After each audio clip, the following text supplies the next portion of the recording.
สวัสดีค่ะพ่อแม่พี่น้องสวัสดีFCทุกท่านเนาะค่ะกลับมาพบมาพอกับเจตาพารวยคือเก่าค่ะในทางช่อง YouTube เนาะคลิปนี้เจตาก็จะวางแนวทางของลาวพัฒนาค่ะเห็นอยู่นี่จะเป็นประวัติของเลขล็อกหนองบัวค่ะที่ผ่านมาวันที่26เนาะเลขล็อกหนองบัวค่ะเพิ่นเข้าไปหาวิ่งลูดหาตัวเดียวแล้วก็หาวิ่งลูดหาตัวเดียวหาบนหาล่างเนาะค่ะ3 ตัวบน54155ล่างของเพิ่นเข้าไป55ค่ะเลขล็อกหนองบัว FC เป็นจังใดแน่มีไผได้น้ำเพิ่นบ่ค่ะมีไปตามบ่เลขล็อกหนองบัวเข้าไป55ค่ะให้เบิ่ง2 งวดค่ะประวัติเพิ่นให้เบิ่ง2 งวดกราบขอบคุญขอบคุณเลขล็อกหนองบัวค่ะที่ให้แนวทางมาวางทางช่องของเจตาเนาะกราบขอบพระคุณเป็นอย่างสูงมาไปใหม่ไปต่อเป็นวันศุกร์ค่ะวันศุกร์ที่28 20:30เนาะค่ะแนวทางใหม่ของเพิ่นให้มาแล้วกราบขอบคุญขอบคุณเลขล็อกหนองบัวค่ะที่ให้แนวทางมาวางทางช่องเนาะเลขล็อกหนองบัวค่ะลาวพัฒนาวิ่งลูดเพิ่นให้มา3กับ8ค่ะ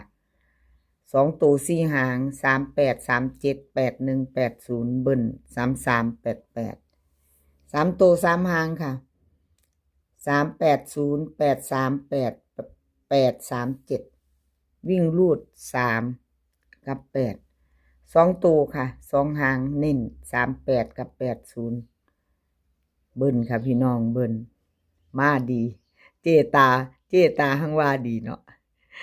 ระวังเลขเบิ้ลมาดีช่วงนี้ระยะนี้มาเบิ้ลมาดีค่ะ3388เนาะ3 ตัวหางเดียวค่ะ838แคปหน้าจอค่ะไปจะไปต่อกับเลขล็อกหนองบัวเนาะค่ะเลขล็อกหนองบัวเลขทุกตัวเอามาวางเพื่อเป็นแนวทางค่ะโปรดใช้วิจารณญาณในการรับชมเป็นอย่างสูงเนาะค่ะรับชมรับฟังเป็นเพียงแนวทางเป็นเพียงแนวทางค่ะอะไรก็เกิดขึ้นได้มีเขามีรุดเนาะค่ะพี่น้องรุดไปก็กราบขอโทษขออภัยอันแนวทางเพิ่นเข้ามากอะดีใจค่ะมีไผใดไผมันก็หังดีใจนํเนาะ FC ผู้เพิ่นติดตามแนวทางเนาะค่ะไปต่อค่ะไปต่อชอชัยชาญค่ะ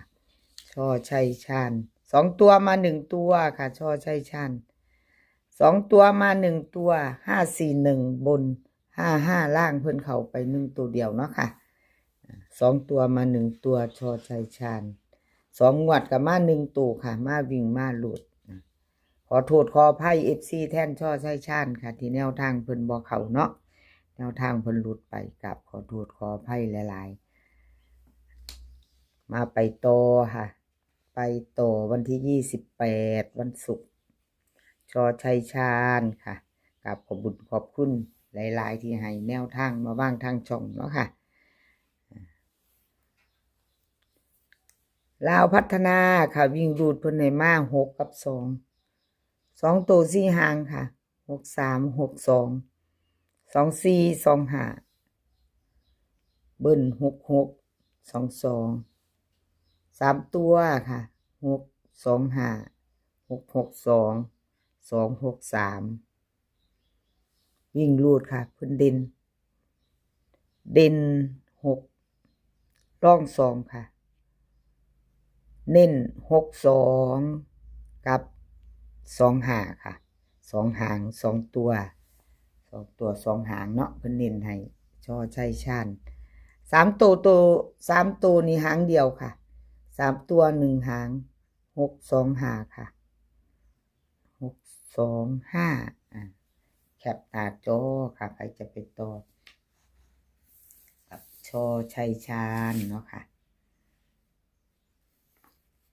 แคปหน้าจอแล้วไปต่อค่ะเลขล็อกอุดรค่ะล็อกอุดรวันที่26ค่ะ26ลาวพัฒนาออก541ค่ะบน3 ตัว2 ตัวล่าง55ล็อกอุดรรูดไปค่ะกับขอโทษขออภัย FC แทนเลขล็อกอุดรเนาะค่ะ2 งวดติดค่ะรูด เก่าไปใหม่มาค่ะรุดแล้วรุดเลยเจตาเป็นกำลังแรงใจให้คือเก่าค่ะเป็นกำลังใจให้กันและกันเหมือนเดิมเนาะเลขล็อกอุดรค่ะกราบขอบบุญขอบคุณหลายๆเด้อขอบคุณหลายๆที่ให้แนวทางมาวางทางช่องของเจตาค่ะบ่ว่าจะเขาจะรุดเนาะเลขล็อกอุดรเพิ่นก็ให้มาตลอดเนาะค่ะวิ่งรูดค่ะวิ่งรูด6 กับ 0 2 ตัว 4 หาง61 60 01 02เบิ้ลค่ะ66 00 3 ตัว602 061 0606 606 3 ตัวค่ะวิ่งรูดเพิ่นเด่นทอกันเด้อค่ะวงกลมให้เด่นเท่ากันเนาะค่ะเด่น6 กับ 0ทอกัน2 ตัวนี้เน้น2 หางค่ะเน้นแค่2 หาง60 กับ 02 3 ตัวหางเดียวค่ะล็อกอุดรให้606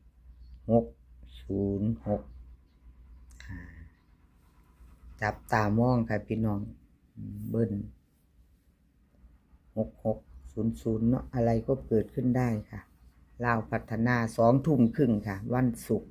ที่28เนาะไปลุ้นกันไหมไผบ่ทันใดบ่ทันตามแคปหน้าจอไว้พิจารณาค่ะพี่น้องเอาไว้ไปพิจารณาดูเนาะซ่อมเบิงล็อกอุดรซ่อมเบิงพิจารณาเบิงใหม่เนาะค่ะถ้าใครจะตามแคปหน้าจอไว้พิจารณาไว้ค่ะไปโตค่ะของเจตาเป็นจังใดล่ะเจตาแนวทางเจ้าลุดค่ะลุดหลายงวดต่อกันกับขอโทษขออภัย FC เนาะค่ะขออภัยหลายๆบ่แม่นจะมาวันนั้นศุกร์นี่บ่ของเจตาบ่มีแนวสิเว้าเนาะพี่น้อง แนวทางลุดติดกันหลายงวดนี่เว้าก็อ้อยๆบ่กำลังใจนี่ดีอยู่ค่ะ FC ให้กำลังใจแต่ว่าหันมาหาแนวทางนี่เป็นอ้อยๆค่อยๆเนาะเป็นพลังเสียง พลังเสียงบ่เต็มที่แล้วเนาะพี่น้องแนวทางหลุดไปเนาะ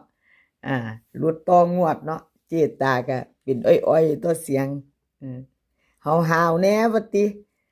ว่าซอกแนวทางใหม่มาคือหลุดอีกเอาใหม่อีกคือเก่าเลยพี่น้องเอาโง่ไปหาอันเก่าเลยเด้อพี่น้องเด้อFC เจตาเจตาโง่ไปหาสูตรเก่าแล้วค่ะอันนี้สูตรเก่าเด้อบ่บอกว่าสูตรใหม่เด้อพี่น้อง ลองสูตรใหม่ซอกหาคนหาแนวทางพัฒนาเนี่ยว่าติไปใหม่เท่าไหร่ทั้งหลุดหลายบ่ ว่าควรเจ้าของเนาะพี่น้องเนาะกับขอบคุญขอบคุณ FC ที่คอมเมนต์เข้ามาเนาะค่ะเพิ่นก็คอมเมนต์เข้ามาแล้วก็กดหัวใจใ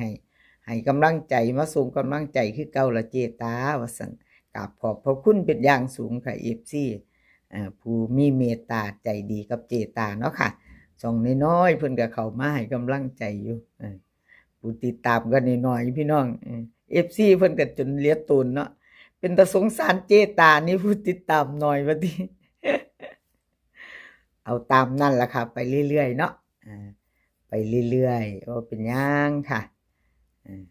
กับขอบคุญขอบคุณ FC บ่ว่าจะเป็น FC เก่า FC ใหม่ล่ะค่ะที่เข้ามาให้กำลังใจเจตาอยู่ตลอด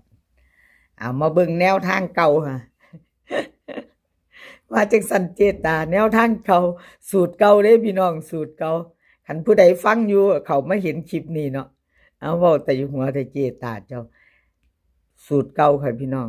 สูตรนี้สูตรเก่าสูตรใหม่รูดหลายเนาะวิ่งรูดค่ะน่าเห็นบ่